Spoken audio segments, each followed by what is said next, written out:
Ongambulu makhelwane wakho umthathela phasi. Akasajikise. uNkulunkulu uthi I will restore the years that the locust has stolen. Sengisho ukuthi wonke ukulala wesikhonyana. Even into yokuthatha 7 years ukuthi ibe yakho. Ubuthenga at once. Ngoba sajika izinto.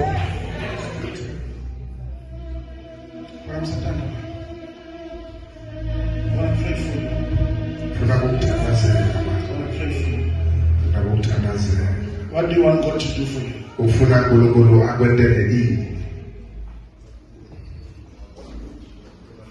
Sorry?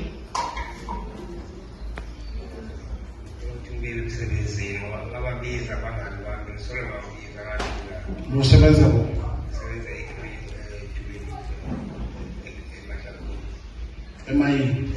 Emachakho.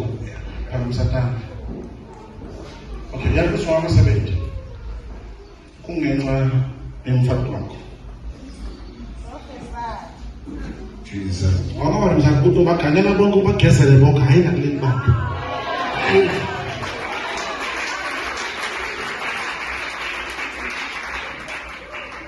Uyaqala kuva ngami lokho. Okay, phamsatana. Okay. Nakahamba lo mfati uthithele. Lo mfati uthithele nakahamba. So uyamthemba njalo. Angithemba ukuthi ngizekule khona. Yaba mthando, relax. Go deep prophet. Umuntu owagezela wonke amadoda, hayi la kuleli bandla leli. Jesus.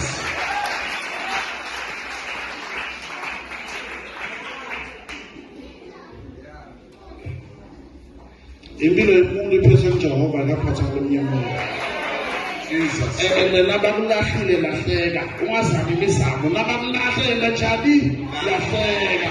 Sala phansi. Noma ngabe bebakunika imali, nabakulahlele njani mzala? Lahleka. Yeah. Phamsatana. Alright. Kutoba le shutdown nasikudzala ngisho. Nakwena i-shutdown yesibili bayakubita emsebenzini yakho going back. Jesus.